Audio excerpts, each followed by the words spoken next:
Bwana sifiwe. Amen. Bwana sifiwe. Amen. Tugiye kuganira ijambo umwanya mutoya baduhaye. Tazungumzia kwa muda tumepewa. Umwanya mutoya baduhaye. Kwa nafasi tumepewa. Ijambo rivuga ngo nari nsinziriye ariko umutima wanje ukomeza kuba maso. Neno lisemalo nilikuwa nimesinzia lakini moyo wangu kaendelea kuwa macho. Nari nsinziriye ndyamye ariko ngo umutima wanje ukomeza kuba maso. Nilikuwa nimelala usingiza lakini moyo wangu kaendelea kuwa macho. Mu gitabo cy'indirimbo. Katika nyimbo. Ariho tureba. Nyimbo Suleiman. Mu gitabo cy'indirimbo. Wimbo ulio bora. Ibice ni 5. Sura ni ya 5. Murongo ni wa 2. Haya yake ni ya 2. No mu gitabo cy'umuhanuzi Yesaya. Tasoma unabii wa Yesaya. Igice cya 62. Sura ni ya 62. Umurongo wa mbere. Kwanza. Turaje kugera ku murongo wa 5. Nafika haya yake ya 5. Nayo magambo tuje kuganira. Maneno hayo ndiyo tutayazungumzia. Reka tubanze tuvuge rino jambo mu gitabo cha Yakobo. Acha tuzungumzie neno hili kwanza katika kitabu cha Yakobo. Dijya badusomeye badukingurira. Neno waliyosoma tukianzisha ibada. Eliya ngo yari umuntu ngato. Neno lisemayo ya kwamba Elija alikuwa mtu kama sisi. Eliya yari ameze ngawe. Alikuwa na maumbile kama yale unayo. Eliya yari umuntu ngawe. Alikuwa mtu kama wewe. Eliya yari mu mubiri nk'ufite. Alikuwa mwanadamu kama wewe. Eliya yari munsi nk'iyurimo. Alikuwa ulimwengu huu kama yule tunakaa. Eliya yashanye n'abantu nk'ukujana nabo. Alikuwa anatembea na binadamu kama vile unatembea nao. Eliya yicaranye n'abantu kuko wicaranye nabo. Alikuwa anakaanisha na watu kama vile. Ariko ijambo rikuru rivuga mu magambo ya Eliya. Lakini neno kubwa linalongonewa hapo. Cyane ngo yari umuntu w'Imana. Alikuwa mtu wa Mungu. Umuntu w'Imana. Mtu wa Mungu. Umuntu w'Imana bahehe. Mtu wa Mungu anaishi wapi? Umuntu w'Imana arakomeye. Mtu wa Mungu anaimarika. Umuntu w'Imana afite agaciro. Mtu wa Mungu ana thamani. Umuntu w'Imana arakenewe mu itorero. Mtu wa Mungu ni wa maana kanisani. Mwanyu umuntu w'Imana arakenewe. Katika nyumba yenu mtu wa maana. Igihugu cyose gikeneye umuntu w'Imana. Nchi mzima inamhitaji mtu. Itorero likeneye umuntu umwe gusa w'Imana. Kongamano linahitaji mtu mmoja. Muri ya munzu mwanyu hakeneye gusa umuntu umwe w'Imana. Kwa nyumba yako kunahitaji mtu mmoja. Mu bana bawe hakeneyemo umuntu umwe gusa w'Imana. Watoto wako unahitaji mtu mmoja. Kugira ngo ibintu bigende neza mu wawe hakeneye umuntu w'Imana. Mambo atendeke kama vile hagati y'umugabo n'umugore hakeneye umuntu w'Imana. Katika bibi na bwana kunahitajika mtu wa Mungu. Mwembi mwo abantu w'Imana nakarusha. Nyinyi wawili mkiwa watu wa Mungu ni ariko bitabaye uko umwe akaboneka. Isipowezekana moja patikana. Akwiye kuba umuntu w'Imana. Basi anapaswa kuwa umugabo yaba umugabo w'umushiha. Mzee akiwa mtu mwenye mapigano na mafarakano. Umugore akoroha data. Basi bibi auwe mtu mtulivu. Kandi nimba umugore ari umugore w'umushiha. Na bibi akiwa mwenye mafarakano. Umugabo data agacisha bugufi. Basi mzee awe mnyenyekevu. Mu bakorari akwiye kuba umuntu w'Imana. Waimbaji kuwe mtu wa Mungu. Kugira ngo abaririmbyi bagende neza. Ili waimbaji watembee vile inafaa. Akwiye kuba umuntu w'Imana. Inafaa kuwe mtu wa Mungu. Eliya ngo yari umuntu ngawe. Elija alikuwa mtu kama wewe. Eliya yari umuntu ngawe. Alikuwa mtu kama Haleluya. Amen. Eliya ngo yagiraga amatwi yo kumva Imana. Elija alikuwa na masikio ya kumsikia Mungu. Yagiraga ngo amatwi yo kumva Imana. Alikuwa na masikio ya kumsikia Mungu. Kandi ngo akumva Imana neza cyane. Alikuwa anasikia Mungu na kumtafuta. Ngo yagiraga n'amaso yo kubona Imana. Alikuwa na macho ya kumuona Mungu. Ikiyo ciwe ngo cyari kimeze neza cyane. Alikuwa anaona Mungu kama vile. Kandi ngo cyarabonaga neza cyane. Alikuwa anaona vile inafaa. Nico gituma yari umuntu w'Imana. Ndio kisa na maana mtu wa Mungu. Yari umuntu w'Imana.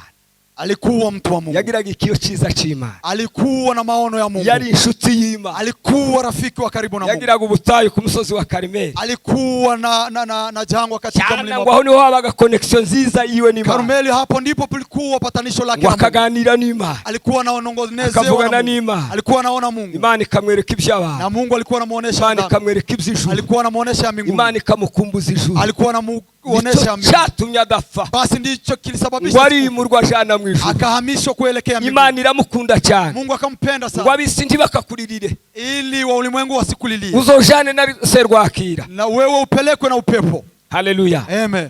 Tusome igitabo cy'indirimbo. Tusome wimbo ulio bora. Sura ni ya 5 haya yake ni ya 2. Biblia imesema nalikuwa nimelala. Lakini moyo wangu u macho. Sikiliza. Mpendo wangu anabisha nifungulie. Umbu langu Yego. Mpenzi wangu Yego. Huwa wangu mkamilifu wangu. Yego. Kwa maana kichwa changu kimeloa. Yego. Umande. Nywele zangu zina manyunyu ya usiku. Amen. Amena.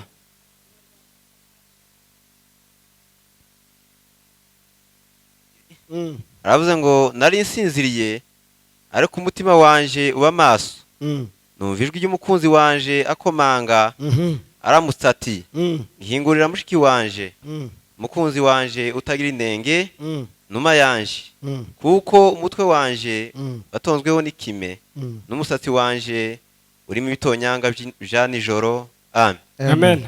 Isaya 62 haya yake ni ya umurongo wa mbere. Isaya 62 umurongo wa mbere tugere kuri 5.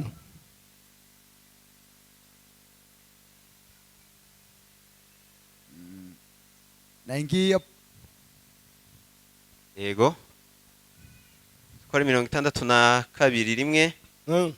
Aravuga ngo kubw'urukundo nkunda Isiyoni sinzatuza kuko ngiriye Yerusalemu sinzaruhuka kugeza ubwo ukiranuka kwaho kuzatambika ko gutangaza k'umuseke n'agakiza kaho kakamera nk'itabaza ryaka.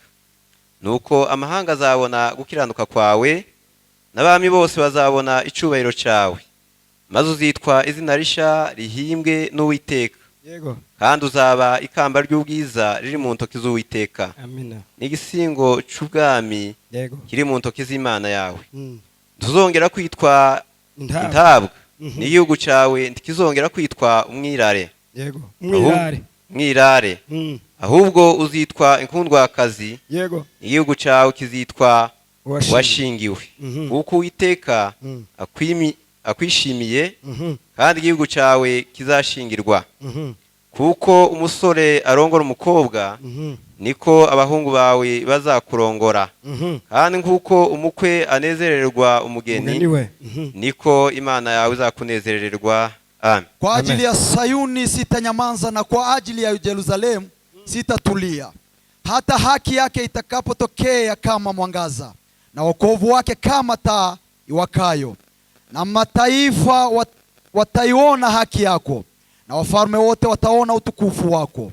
Nawe utaitwa jina jipya litakalo litajwa na kinywa cha Bwana. Nawe utakuwa taji la uzuri katika mkono wa Bwana na kilemba cha kifalme mkononi mwa Mungu wako. Haya yake ya 4. Hautaitwa tena aliyeachwa, wala nchi yako haitaitwa tena ukiwa, bali utaitwa Hefsiba na nchi yako ya Beula. Maana kama vile kijana muoavyo mwanamwali, ndivyo wana wako watakavyo kuoa wewe. Na kama vile bwana harusi amfaravio bibi harusi, ndivyo Mungu wako atakavyo kufurahia wewe. Amen. Amen. Bwana sifiwe. Amen. Narishatse ngo umuntu umwe abe nkaririmba akaririmbo kamwe kavuga ngo ijambo ry'Imana rirarema. Mtu mmoja tuimbie nyimbo hiyo inaposema gusa kugira ngo nawe ugaruke mu bitekerezo tujane mu ijambo. Mtu mmoja tuimbie nyimbo hiyo ndio tuendelee.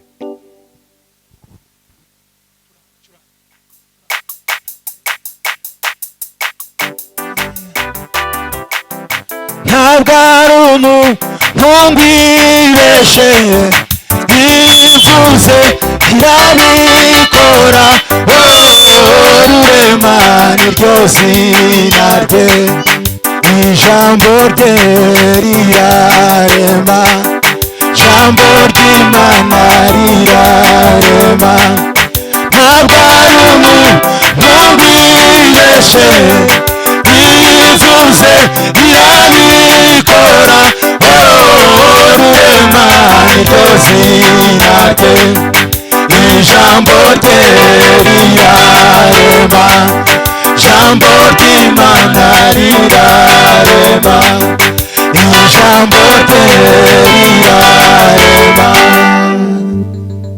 Hallelujah. Hallelujah.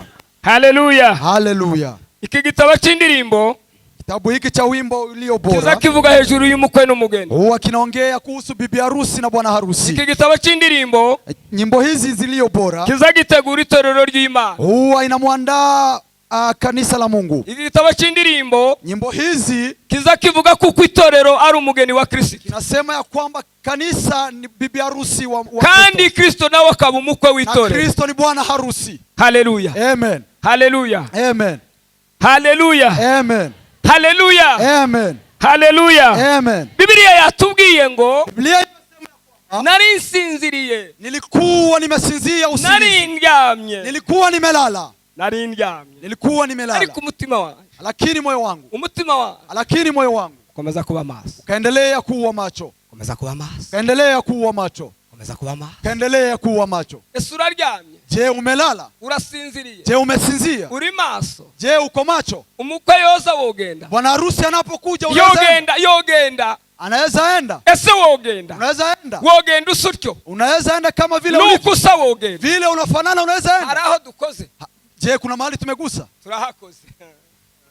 Wogenda usutyo, Unaweza tembea na Mungu kama vile aho ulivyo. twahereye gushu, Unaweza panda na Mungu aho twahereye dukungutiriza gushu, kama vile tumeendelea bembeleza. wogenda usutyo, Je, unaweza tembea na Mungu? wogenda usutyo, Unaweza tembea? temanuke, wogenda usutyo, Unaweza tembea kweli? wogenda usutyo, Unaweza enda na Mungu? wogenda usutyo, Unaweza paa?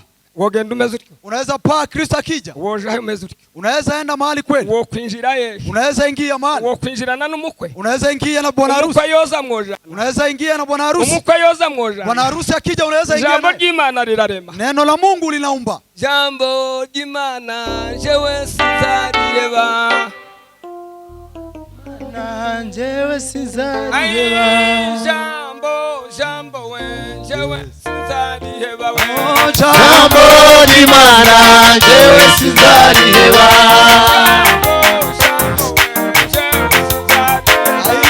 Jambo ry'Imana jewe sinzariheba.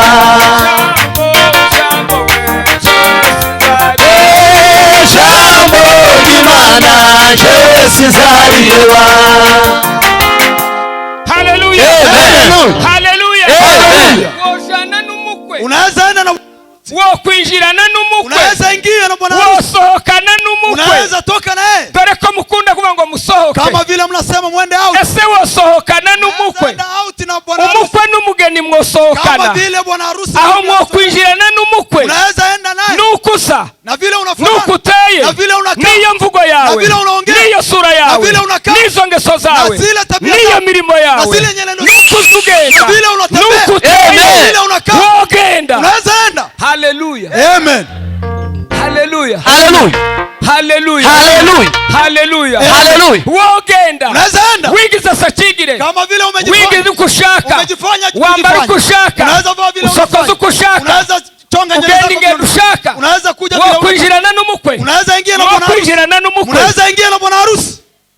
azoza ndazotinda, Atakuja na hatachelewa. kandi ari ku muryango ariko araza, Ako mlangoni na anabisha. mwojana, Mnaweza enda pamoja? mwojana, Mnaweza enda pamoja? ayi mwojana. Mnaweza enda pamoja? Nari nsinziriye, Nilikuwa ariko nimesinzia. umutima wanje, Lakini moyo wangu. umutima wanje, Lakini moyo wangu. umuririmbyi yavuze neza, Mwimbaji akasema moyo vizuri. wangu tulia, Mutima wanje tuza. ukae na Bwana. Uturize imbere Moyo y'Imana. wangu tulia, Mutima wanje tuza. ukae na Bwana. Uturize imbere y'Imana. Ese ya minota 40 ndishize, Na baadhi. ishize tugeze, ishize tugeze. Je, dakika zimeisha kweli? Haleluya, Amen. batwongeye ko ndabaza uyu mugabo, batwongeye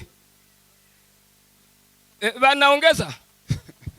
Tuweze Imana ishobore ngo abagabo. Mpe Mungu utukufu. Haleluya, Amen. haleluya, Amen. haleluya, Amen. haleluya. Amen. Mu gitabo cy'indirimbo, Katika kitabu cha nyimbo, wimbo uliyobora, mu gitabo cy'indirimbo, katika wimbo igice uliobora, cya kabiri, sura ni ya pili, umurongo w'icumi, haya ya 10. yaravuze ngo mukunzi wanje we, akasema winga mpendwa, tugende, kuja twende. dore itumba rirashize, Ona ukame umeisha, imvura imaze gucika, mvua imekuja, uburavyo butangiye kurabya, na maua yameanza igihe kukuja, cyo kujwigira ku nyoni kiragera, wakati wa kuimba kwa ndege kandi ijwi umekaribia, ry'intungura na ua imeanza kuimba, yumvikanye mu gihugu cyacu. imeanza kulia Winga ua tugende kwa mukunzi nchi. wanje mwiza we, Kuja twende mpendwa. itumba ryari rishize, Mvua zilikuwa itumba ngo ryari rishize, mvua ilikuwa imeisha, tukiingia kwa ukame. birasobanurwa ngo n'icyagi uvuye mu byaha, Inamaanisha umetoka kwa imvura dhambi. ngo yari imaze gucika, Kama vile ngo tunaingia kwa n'icyagi dhambi. uvuye muri za ngeso zawe, Wakati umeacha nyelendo zako mbaya, zirya bazi n'izo batazi, zile wanajua na zile hawatambui. n'iyi imvura yari imaze gucika, Ni hivyo mvua ikiisha, uburavyo ngo bwari butangiye kurabya, na maua zimeanza umwuka kukoma, wera atangiye kuza muri Roho wowe, Mtakatifu ameanza kuja ndani hasore mwako. yandi rivuga ngo mwuka Hallelujah. wera kudacogora, Roho ngo ni uhora asiyekoma, undagira neza, neza Na akija ngo anafanya kandi vyema. niwe uje unyobora. Amen. Ananiongoza. Haleluya. Haleluya. Haleluya. Haleluya. ngo inyoni zariko zijwigira, Ndege zilikuwa zimeanza kuimba. inyoni zariko zijwigira Ndege zilikuwa zimeanza muri kuimba. icyo gitabo cy'indirimbo Katika kitabu cha ibice Yakobo, 5 sura ni ya 5. umurongo w'8 Haya ni ya 8. nimuje kubasoma. Msome. aravuze ngo mwa bakobwa b'i Yerusalemu mwe n'abakobwa b'i Yerusalemu, He wasichana wa Yerusalemu, ndabihanangirije nimubona umukunzi wanje mubihanangirije. na hapa muwakanye kweli. Reka nerekere hano. Je, kuna mahali tumegusa?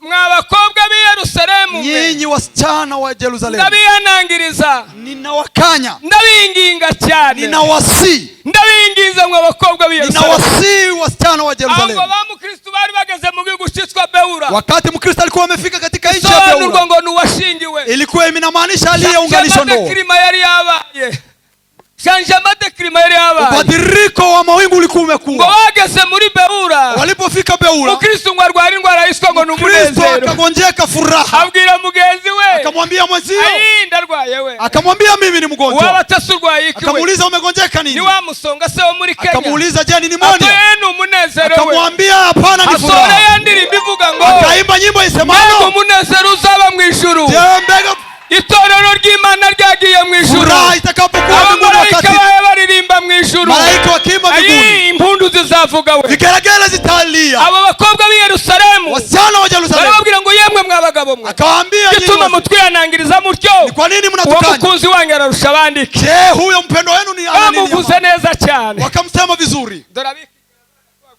Wanapoenda kusema waleo wanakienda kuongea, bakubwira ngo cyo guhumura, anakuambia wa kukufungua macho. Nyese. Mimi nimefungwa macho, ni kipofu. Cyo guhumura. Kufungua macho uko ndahayabona ni imbere yiwe, na haoni mbele zake, karya twavuzaga Eliya yagiraga amaso areba, kama yale macho kandi tumesema. yagaze areba kure cyane, Alikuwa anaona mbali, ariko akama kwinjiza ngo icyo guhumura. anaambia mtu wa kufungua Nyabuna macho, sinari impumye. mimi si kipofu. Tuzi Imana icubahiro, Tumpe Mungu utukufu, Imana icubahiro. tumpe Mungu utukufu. Haleluya, Amen, haleluya. amen. Abo bakobwa b'i Yerusalemu Tana hao wa ngo Yerusalemu bihanangirije abamukristo, wakaambia Mkristo, barababwira ngo yemwe mwabagabo mwe, wakauliza nyinyi wazee, gituma mutwihanangirije mutyo, ni nini mnatukanya uwo hivyo? mukunzi wanyu ameze ate, Huyo mpendo wenu anakaaje? ateye ate, Anakaaje? ameze ate, Anafanana kivipi? agenda ate? Anatembea kivipi? Barabasubije ngo Wakawajibu ya habe kwamba n'imvugo yiwe gusa yonyine hata kuongea kwa biranejeje. inafurahisha. Haleluya, Amen, haleluya. amen. ngo n'imvugo ye, Hata kuongea kwake, nanone tumanuke, acha twende na habe n'imvugo acha yiwe, kuongea kwake, habe n'imvugo acha yiwe, kuongea ngo habe kwake, n'iseko acha yiwe, kucheka ngo kwake, iranejeje. inafurahisha. Haleluya, Haleluya, duhe Imana icubahiro tumpe mw'ababyeyi. Mungu utukufu.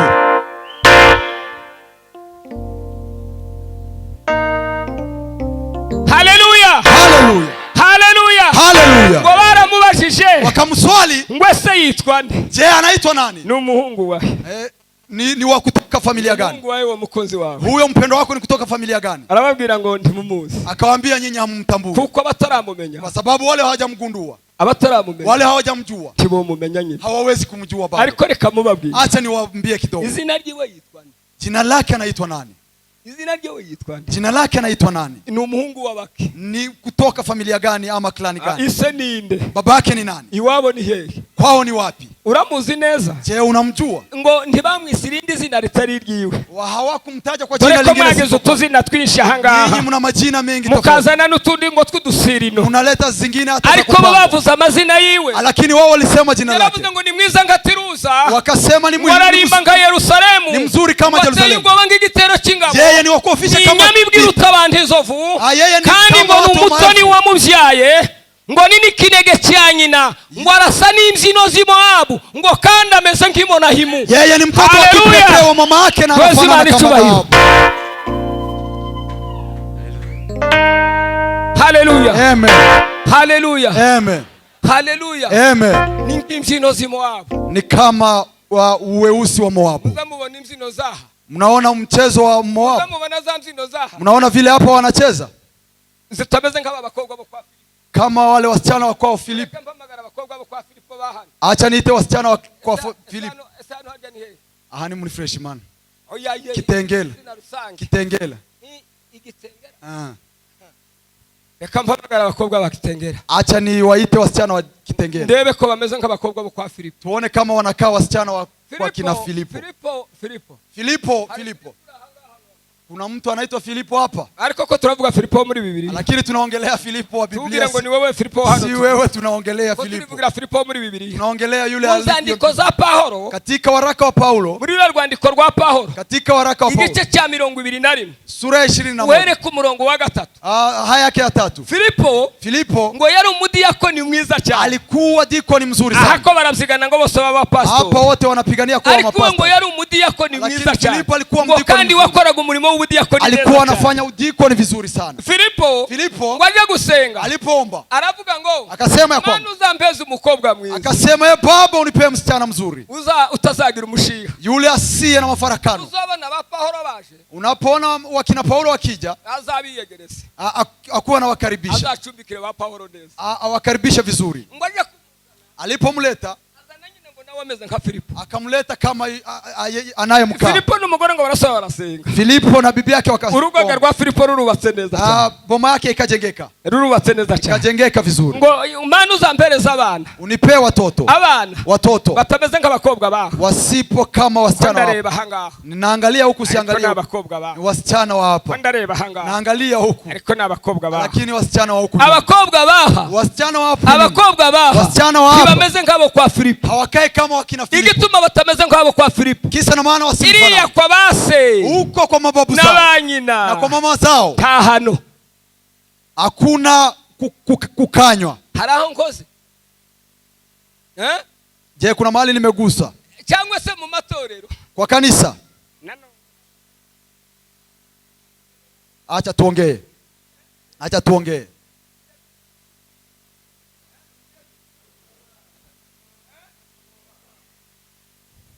Nikuki nkubwira ukuri ukananga, nikuki nkubwira ukuri we ukananga, nikuki nkubwira ukuri ukananga, nzavuga ukuri ukunda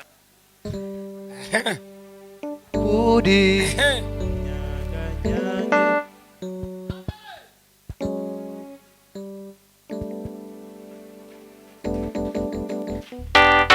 Hallelujah. Amen. Hallelujah. Amen. Hallelujah. Amen. Hallelujah. Amen. Abakobwa bo kwa Filipo. Wasichana wakina Filipo ngo bagiraga umwuka. Walikuwa na roho ndani mwao. Kwari bane. Walikuwa waine. Hallelujah. Amen. Hallelujah. Amen. Kwari bane ngo bagiraga umwuka. Wasichana wao waine. Usomye iyo Bibiliya neza niko Bibiliya ivuga. Unaposoma Biblia ngo bagiraga umwuka. Walikuwa na roho mtakatifu. Walipomwona Paulo alikuja kwao. Ngo batangira kunezerwa. Wakaanza kufurahi. Watangira kuyegereza Paulo. Wakaanza kumkaribisha. Karibu wangu malaika wa Bwana. Wakasema karibu malaika wa Bwana. Karibu wangu malaika wa Bwana. Karibu. Karibu wangu malaika wa Bwana. Karibu malaika wa Bwana. Inuma zao ziraguguza. Inuma zako we.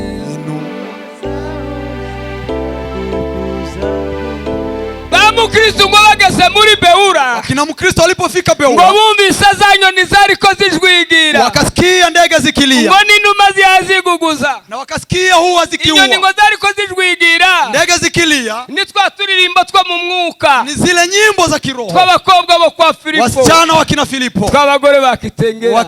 Kina mama wa Kitengela. Twinkumi zano Kitengela. Wasichana wa huko Kitengela. Kitengela tende manda bobela. Onde la saïd. La ringatanda ya bobela zala. Di la fort. La zulma ya boni. Au grand de la pays. Le gréement de la sami de la fort. Di la saïd. Kanda na modela ni. Di la sanda. Mukanda ya lolo matate. Bayubula bango basere bara. Adiliminda ya zoromanda. Katre na lobe ya zoroma. Wila zomelage. Bainanza la baya. Zilais. Izo nyoni ngo zariko zirwingira. Ndege hizo zilikuwa zikimba. Izo nyoni zariko zirwingira. Zilikuwa zikimba. Abasaza baho we. Wazee wa huko. Akiza bumbani bavuga. Ngurukiruza warukinze. Zafoka chagi. Uzabayo najizabayo. Bwana sifiwe. Amen. Abakecuru, akina mama wakongwe, abakecuru wakongwe we bari ku misozi yerade baseranywe n'umukiza uzabayo nzabayo. Hallelujah. Amen. Yindi ngo irataka kandi ngo hari indimi n'imiryango n'amoko yose. Kulikuwa mataifa tofauti, Indimi n'imiryango n'amoko yose. kulikuwa lugha tofauti na mataifa tofauti. Yindi ngo irataka, yindi ngo irataka. Walimu na Wakristo kaniriza kumuuna Mungu yaga na zino siku kiugo zino siku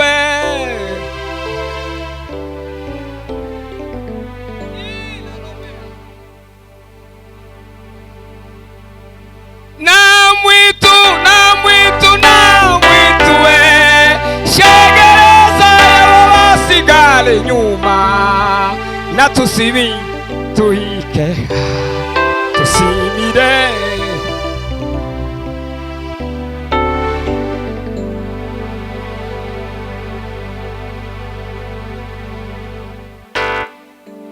Ewe nyumvi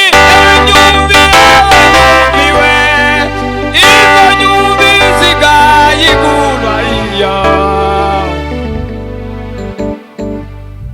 ayi iyo munda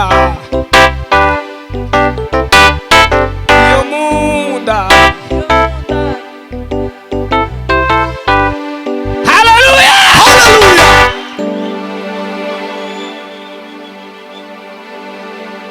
Biblia yatubwiye ngo kubw'urukundo nkunda Siyoni Biblia imesema kwa upendo sizatuza, sitanyamaza kamwe, sizatuza. sitatulia. Asora yandiri bivuga ngo akatoa wimbo usema Muse kutangiye gutambika wakati wa asubuhi bugiye mapema, guca asubuhi ya abazoba mapema, baratandukanijwe wasichana walikuwa bazabonana, watapatana, abatazongera kubogoza amarira ngo kandi basaba baguwe neza, watakuwa wameimarika wakiwa kwa amani. Hasori yihe ndirimbo yindi Akatoa wimbo mwingine, si wihumururegere yesazo zako azatsemba hihuma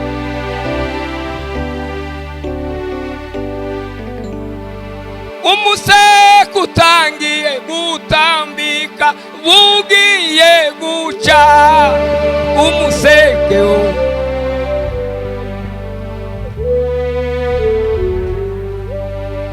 Hallelujah. haleluya, Hallelujah. haleluya. Babakobwa ngo barabasaba mukristo, Wasichana wakamuuliza Mkristo, batasi wa Mungu ni Mungu wa baki, huyo kijana anatoka familia gani? ni Mungu wa benende, Ni kutoka ukoo gani? ni Mungu ngo w'ijuru, Wakawaambia ni kutoka ni mbinguni, Mungu w'ijuru. ametoka mbinguni. Ise ninde? Babake ni nani? Ise ni Imana. Babake ni Mungu.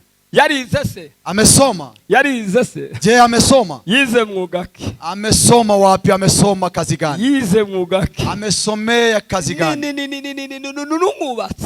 Je, ni mjenzi? Dore ko abubu niko bazabagiraga, niko bazabavuga. Hivyo ndivyo wanaongea. Zaje gucika ngo so Mungu yarize. Wanasema je, ni msomi? Yize ki? Amesoma nini? Azi Kifaransa? Je, anajua French? Azi Cyongereza? Anajua Kimombo? Ese yo Anaweza jifunza hata lugha za majirani? ariko uramuzi neza? Je, unamjua vizuri? Ngoje kumubwira, aramubwira ngo Akawaambia ya kwamba ni fundi start, iwe ni umukozi w'umuhanga. uwo nguwo ni fundi start. Uwo ni umukozi w'umuhanga. Ni fundi start. Uwo ni umukozi w'umuhanga. Ni fundi start. Uwo ni umukozi w'umuhanga. Ni fundi start. Ni umukozi w'umuhanga. Ni fundi start. Ni umukozi w'umuhanga. Yarubatse, yeye ndiye mjenzi, arasubira ararema, na akaumba. Yarubatse, alijenga, kandi wa mwana yubatse na niwo nzajanamwe umugeni, na kijiji alijenga ndicho nitapeleka bibi harusi. Kijiji amejenga niwo nzajanamwe umukunzi wanje, niwo nzojanamwe umukunzi wanje, ndipo nitapeleka bibi harusi. Kandi yarubatse, mahali amejenga, arasubira arongera ararema, na akaumba tena. Haleluya, haleluya. Jambo d'Imana jewe sinzari hewa, jambo d'Imana oh jambo jewe sinzari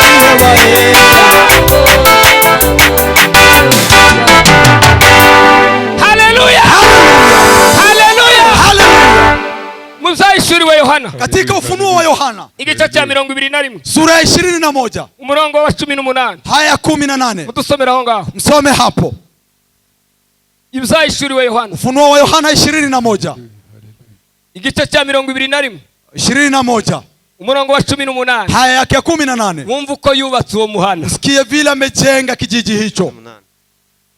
Aravuze ngo inkike zarwo zubakishijwe yasipi, kandi inkike zarwo z'urwo rurembo, inkike zarwo zubakishijwe yasipi, na ukuta wa kijiji hicho, naho ururembo ubwarwo bwubakishijwe izahabu nziza imeze k'ibirahuri byiza. Fatiro z'inkike z'urwo rurembo zarimbishijwe amabuye y'igiciro cyinshi yego y'amoko yose. Urufatiro rwa mbere rwari yasipi, yego urwa kabiri rwari safiro, urwa gatatu rwari kaludekedoni, urwa kane rwari simaragido, urwa gatanu rwari sarudinonikisi, urwa gatandatu rwari sarudiyo, urwa karindwi rwari kirosolito, urwa munani rwari beruro, urwa cyenda rwari topazi, urwa cumi rwari kirusoparaso, rwa cumi na rumwe yego rwari huwakinto, rwa cumi n'ebyiri rwari ametusito. Yohana ngo agiye kubireba, Yohana alipoyachunguza ari yariye ku karwa kitwa Patimo, akiwa kwa kisiwa cha Patimo, nibwo yabonye umuhanda Imana yubatse, basi ndipo aliona kijiji Mungu aliujenga, birongera irarema, bado akakiumba. agiye kureba uwo muhanda, Alipoona kijiji hicho waranezerwa cyane, akafurahia mji huo, nibwo yabwiwe, ndipo akaambiwa zamuka pa uze hano ukuje hapa kwereka ibiriho, nikuonesha ibizaba nyuma na yale atakapokuja. Haleluya, Amen, haleluya, amen. Biblia iravuga ngo Biblia inasema nari nsinziriye, nilikuwa nimesinzia, lakini moyo wangu ukomeza kuba maso, ukaendelea kuwa maso. Munzi wanje mwiza, Mpendo wangu mwema, wino tugende, kuja twende, tumba rirashize, na ukame umeisha, gucika, na mvua imeisha, kandi uburavyo butangiye kuraba, na maua yameanza kupanda. Cy'indirimbo Na katika wimbo ulio bora sura ni ya 6 umurongo wa 8 muje kwasa, aya yake ni ya 8 mtakuja kusoma. uriya mukobwa w'umushulemu, msichana huyu mshulemu, baraza bahaye bamuresha, walipokuja kumtongoza wakimwambia aende kuongezewa kwa mabibi wa Suleiman, akakataa hataenda katika nchi ya Israeli. Wakamuuliza wewe msichana, ese wowe wanga kuja kwa hey, Suleiman, msichana unamkataa mfalme, Suleiman ni mfalme. mboga za kwa Suleiman gitondo kimwe, mboga za Suleiman asubuhi moja wabagaga inki gihumbi, walikuwa wanachinja ng'ombe karibwi gitondo kimwe kwa Suleiman, zinakuliwa breakfast. none wa mukobwa wewe msichana, toru kwasi, ona vile anakuranga kuja kwa Suleiman, unakataa kwenda kwa mfalme. tuzi kwa Suleiman ari umwami, unajua Suleiman ni mfalme, aliwaambia aje, akawaambia nimekataa, akawaambia la, akawaambia la, mimi ni wake naye ni wangu, namjua naye ananijua, mimi ni wake naye ni wangu, namjua pia ananijua. Mumepatania wapi msichana? Atuye kumisozi miremire, imisozi humura neza, mukunzi wanjye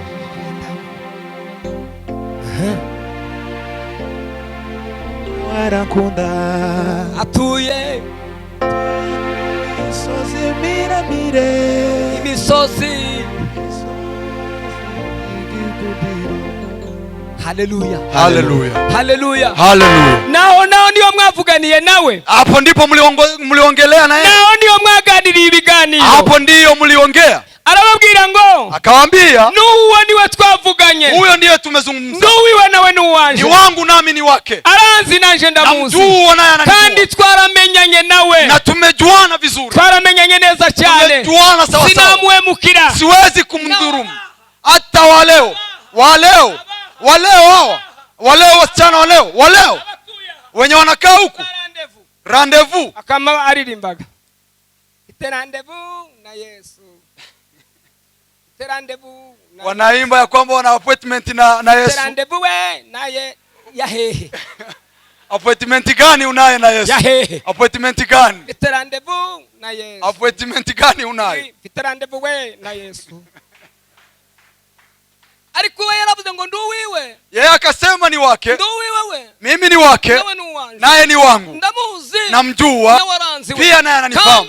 twavuganiye nawe. Hapo ndipo tuliongelea. Ni huko kwa milima mirefu. Niyo niyatuye we. Kandi ibiganiro byanje nawe. Na maongezi yangu nawe. Haleluya. Amen. Ngo nimvugo yanje nawe. Na kuongea naye. Wizinezeza. Inafurahisha. Mukunzi wanje we. Pendo wangu. Nari nsinziriye. Nilikuwa nimelala. Mutima wanje ukomeza kuwa. Lakini moyo wangu ukaendelea kuwa. Komanze kurugi. Alipogonga mlango. Akabisha mlangoni. Alipobisha mlango. Arambwira ngo mukunzi wanje mwiza. Akaniambia mpendo mzuri. Wino tugende. Karibia. Itumba rirashize. Kuja ukame umeisha. Igihe kibi kirarangiye. Wakati mbaya umeisha. Yacho kuba mwisi. Wakati wa kukaa ulimwengu huu. Munsi we. Giye nacho. Kirarangiye. Munsi we. Usiwo gutaha. Turaba mu rwandiko Paulo yandikiye Abiroma. Tuangalie kitabu Paulo aliwaandikia Warumi. Igice cya 16. Sura ya 16. Ariko tubanze turarya mu gitabo cy'indirimbo. Acha tuangalie katika wimbo ulio bora. Tugiye ibice 6. Sura ya 6. Umurongo wa 5. Haya yake ni ya 5. Ni udusomeraho vuba. Wimbo ulio bora sura ya 6 haya yake ni ya 5. Aravuze unkureho amaso yawe kuko banzuwe uhere ku murongo 8. Hera ku murongo 8. Murongo 8. Yego. 6 no ku 8. Hariho abamikazi 60. Hari abamikazi 60. Wako marakia 60. Nishoreke 80. Amasuria 80. N'abakobwa batabarika. Abakobwa ngo badafite idadi. Na wanawali wasiohesabika. Ariko inuma yanje naciye akayonga niwe gusa. Banzugaruke.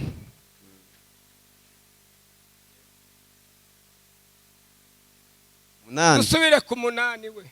Hariho abamikazi 60. Abo bose ngo bariko bavugira muri kwa gutwi kwa wa mukobwa ngo aje kwa Suleiman. Wako malkia 60 walikuwa wanaongea kwa msichana huyu mwili aende kwa Suleiman.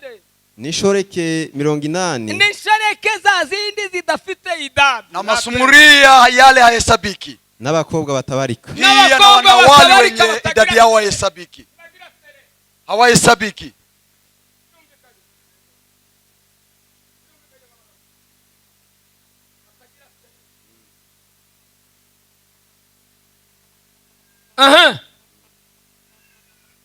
Komeze. Yego. Ariko inuma yanje naciye akayonga. Lakini huwa langu liliwe gusa. Ni ikinege cya nyina. Ni umutoni uwamubyaye. Abakobwa iyo bamubonye wahiriwe. Bamwita wahiriwe. Ndetse abamikazi nishoreke nabo baramusingiza. Amina. Huwa wangu mkamilifu wangu ni mmoja tu. Mtoto wa kipekee wa mamaye. Ndiye kipenzi chake aliyemzaa. Kipenzi binti wangu Yesu. Binti wakamwona wakamuita mwenye heri. Yakutamani Shaddai. Tundale alofanya moyo wangu kuwa bora. Yesu rafiki yangu wa tugende mu Baroma. Igice cya 16. 16. Abaroma 16. Warumi 16. Reka tuje kurangiriza aho tubwira abakobwa bari aha ngaha nibashake bataramanira ba Paulo bariho none. Nasema tukiwaambia wasichana wa leo wakuwe pamoja kwa maombi na wakina Paulo wa leo. Abaroma igice cya 16 umurongo wa 2. Aravuze ngo mbashimiye Foibe mushiki wacu. Mkabidhi kwenu Fibi. Ariwe mudiyakonikazi wa mbere w'itorero ry'Ikenkereya. Ngo mumwakire kubw'umwami wacu nkuko bikwiriye abera. Mumwakire kandi mumufashe muzo azabashakaho byose. Kuko nawe yafashije benshi barimo nje. Muntahirize Priscilla na Aquila bakoranye nanje muri Kristo Yesu. Kandi bemeye gutanga imitwe yabo gucibwa kugira ngo bankize. Yego. Sinje nyine nyine ubashima yego ahubwo n'amatorero yo mu banyamahanga yose abashima. Reka tubanze duhagararaho. Sinje njyenyine ubashima, Sio mimi peke yangu ninayewasifu. mbona amatorero, Mnaona makanisa n'amatorero yabo, makanisa yao bado, n'amatorero yabo, makanisa yao bado arabashima, bado anawasifu, arabashima. anawasifu. Abo bakobwa, Wasichana hao, bakobwa mwe, wasichana wa leo, abo bakobwa, wasichana hao, umva abandi bakobwa, sikilizeni wasichana wengine wengine, turamanukaho cyane. Umva abandi bakobwa, sikilizeni wasichana. Icyatumye bajana na Paulo, Kisa na maana ya kutembea na Paulo, bajana mu ivugabutumwa, wakatembea na yeye kwa Injili, babana mu gitaramo, wakaa na yeye kwa maombi, bataramana na Paulo, wakaa kwa maombi na Paulo. amatorero yabo arabarekura, Makanisa yao wakawaachilia wamuhudumie kugira ngo bajane na Paulo, ili watembee na Paulo. Paulo nawe arabemera, Paulo naye akawakubali, arabemera rwose, akawakubali, aravuga ngo aba bamaze kuba bazima, akasema hao wameimarika kuko bamaze kumenya inzira y'ukuri, kwa sababu wamekamilika kujua njia iliyo bora, gukiranuka, ile iliyo kandi bora, ngo yo kugendera mu buryo bwiza, ile ya haki ya kandi kutembelea, ngo yo guhagarara mu bumana, na ile ya kusimama kwa Mungu. N'amatorero yabo yabampaye, Na makanisa yao walionikabidhi, n'amatorero yabo yabarekuye, makanisa yao yarabashima, bado anawashukuru, yarabarata, bado anawasifu. haleluya, Amen. Mundahirize Prisikira, Musalimie Priskila na Akwila, abo bakoranye nanje, hao wamefanya kazi na mimi. Tugende itorero ryo mu rugo rwabo, muntahirize na Epaniyeto uwo nkunda, ariwe muganura wabo muri Aziya bahindukiriye Kristo. Yego. Muntahirize Mariya wabakoreye cyane, muntahirize na Andironiko na Yuniya usangiye ubwoko, bari babuhanwe nanje, ari ibirangirire mu ntumwa, nibo bambanjirije muri Kristo.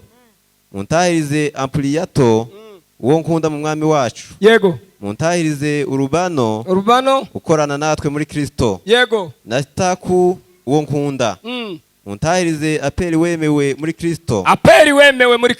Muntahirize abo mubo kwa Aristobulo.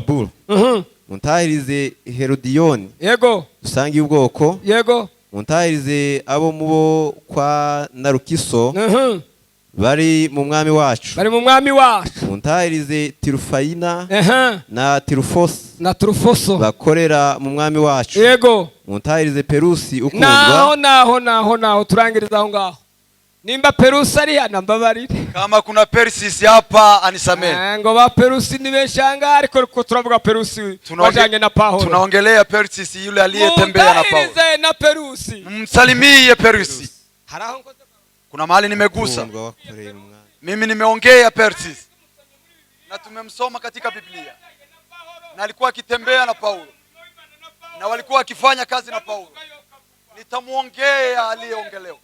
Acha tumuongee. Ngo ni muntahirize na Perusi. Msalimie Persis. Nimba mukawa ari Perusi, kama bibi yako ni Persis, abe Perusi mwiza nguwajanye na Paulo. Persis kama yule alikuwa anafanya kazi. Nimba mukobwa wawe ari Perusi, kama msichana wako ni Persis, ariko yitwara nka Perusi wajanye na Paulo, atembee kama Persis. Na mahoro ya Yesu, ani amani kwa Mungu. Ngo muntahirize Perusi. Msalimie Persis. Akoreye cyane. Yule amejitolea. Yarabahudumiye cyane. Amewahudumia kama vile. Anajua kuwahudumia. Kandi agahudumia neza cyane. Alikuwa akihudumia vizuri. Wabakoreye cyane. Alikuwa akijitolea. Abandi bakobwa bakoreye Imana. Wasichana wengine wamemtumikia Mungu. Bakobwa basenze Imana. Wasichana wengine wameomba Mungu. Batazanye za bindi twavuze ku manywa. Wale hawajaleta yale tumeongea msichana. Ese revera ni biyaga twavuze ku manywa.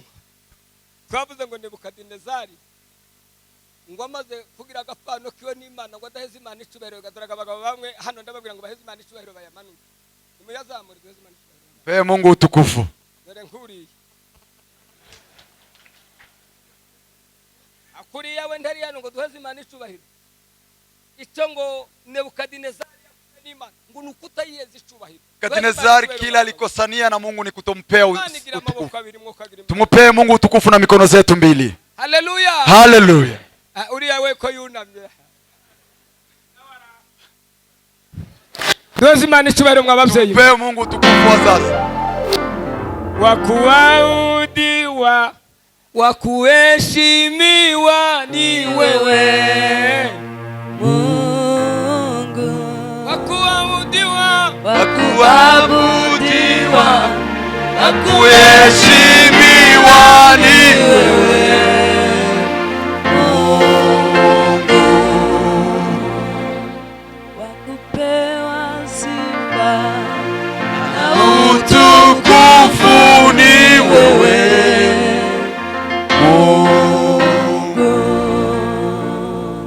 Nebukadinezari niyo twari tugiye kuvuga. Hapo ndipo tunaongelea kudaheza Imana icyubahiro, kutompa Mungu utukufu. Imana ikora mu bwonko hano inyuma, Mungu akagusa kwa akili yake, ngo kuko atagazaheza Imana icyubahiro, kwa sababu hakukuwa ngo kandi yagaza yikubita ku mutima, alikuwa akijigonga kwa kifua, ngo nimekujenga Babiloni, avuga yuko yubatse Babiloni, kabuhanga bwawe kamisi yawe amejenga kwa nguvu zake, ngo ni mu mbaraga ziwe, akisema kwamba ni kwa nguvu zake amejenga. Yaravuze ngo kubw'ubwenge bwiwe, akasema kwa hekima yake nimekujenga Babiloni. Yarubatse Babiloni neza, amejenga Babiloni vizuri. Hiyo ndiyo ilikuwa capital city. Akajenga Ekbatana, hiyo basi ndiyo ilikuwa region, hiyo ndiyo ilikuwa county.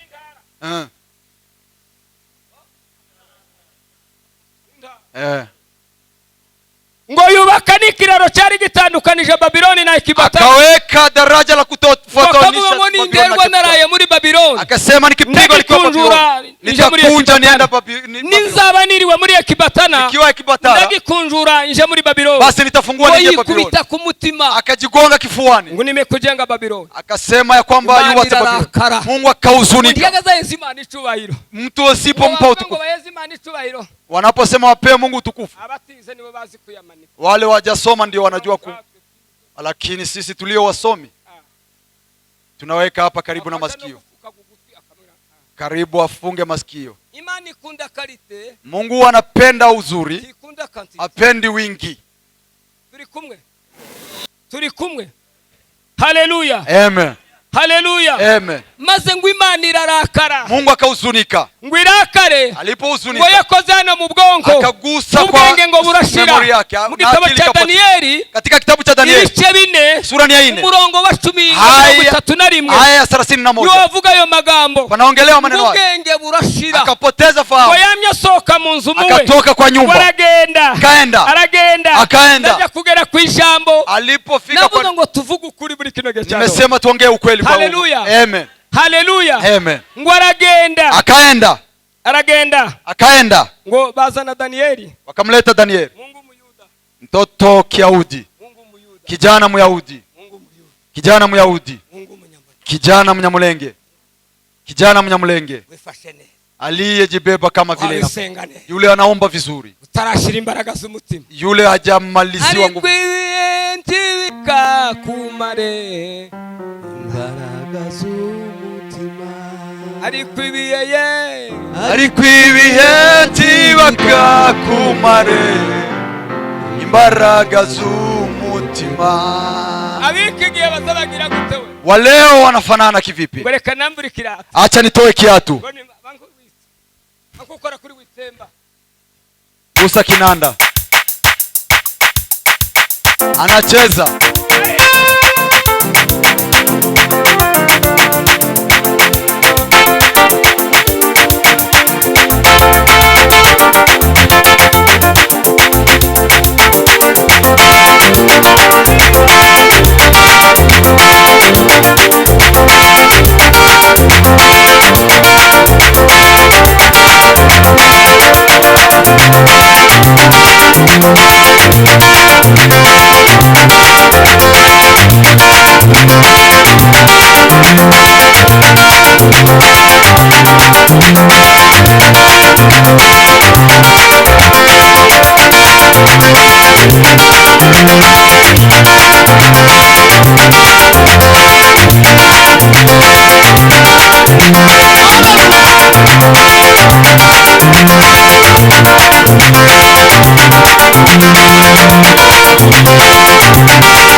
Danieli Myahudi, ngore walitwaye neza ng'abahungu b'imure, alikuwa amejibeba kama kijana wa mrembo, yanduje n'abanyamahanga, Yule hajajichanganya na Tarabiye ku mbuto z'abanyamahanga. Yule hajakula fruti za watu. Wakomeje kuba umuhungu w'umuyuda mwiza. Aliendelea na tamaduni za Kiyahudi. Wagendanaga n'Imana. Yule alikuwa anatembea na Mungu. Wajanaga n'Imana. Alikuwa anatembea na Mungu. Asubuhi ninaamuka na Yesu. Mugitondo mzukana na Yesu. Nashukuru. Heshima Yesu. Nashukuru kwa mapenzi yake Bwana. Heshima rukundo rwe. Kuniamusha mimi. Kumzuta muri Kristo. Kazini tembea naye. Iyo ngenda kukazi ngendana nawe. Shuleni tembea naye. Kwishuri ngendana nawe. Shambani tembea naye. Buri hamwe hose ngendana nawe. Biro tembea naye. Mu biro ngendana nawe. Babaye tembea naye. Ngendana nawe. Atremade pembela. Ngendana nawe kumanywa na nijoro. Haleluya. Amen. Bati muri b'abahungu b'Abayuda.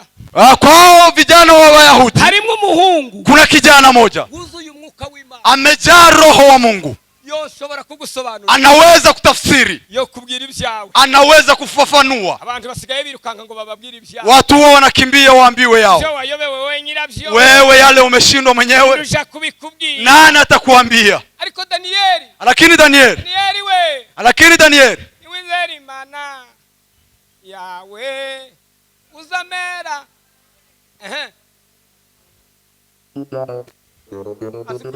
Amen. Bwana sifiwe. Amen. Reka turangize. Acha tukamilishe. Aramubwira ngo uzoja mu ishamba. Akamwambia utaenda msitu. Uzoba n'inyamaswa. Utakaa na wanyama. Uzorisha nk'inka. Utakula nyasi kama ng'ombe. Uzotondwaho n'ikime. Utakuwa na ume. Tuze kwijambo. Tunafika kwa neno. Usagira izindi nzara. Utakuwa na kucha. Hizi zaha. Kucha kama hizi za leo. Kucha za kisasa. Hizi zaha. Kucha za kisasa. Hizi zaha. Kucha za kisasa. Zaha zaha. Kucha za kisasa. Zaho zaho. Kucha za kisasa. Zozolo bala. Zayubalala. Alisa itala. Ibaya ngaya. Adala saifo. Pronde la peifo. Meisi nanda pronde la fe. Pembe ya zoroba. Adina sana la fo. Pronde la peifo. Nguzosha mwishamba. Utaenda kwa msitu. Ngokandu wane ni nyama. Na utakaa na wanyama. Nguzorisha nkinga. Utakuwa nyasi kama ng'ombe. Utakuwa na ume. Ngusagira izindi nzara. Utakuwa na kucha. Nguzimeze nk'izinunda. Zitakaa kama za ndege. Ngusagira nundi musatsi. Utakuwa na nywele. Utameze nk'uyu wa. Zitakaa dread. Waha. Waha. Kama huu mwingine. Imani idufashe. Mungu wetu aturehemu. Nari nsinziriye. Nilikuwa nimelala. Lakini moyo wangu ulikuwa bado macho. Nilikuwa nikilala. Nikiwa nimelala usingizi. Moyo wangu tulia. Kae na Bwana. Ukae na Bwana. Mtima wanje tuza uiturize muma. Amen. Amen. Amen. Amen.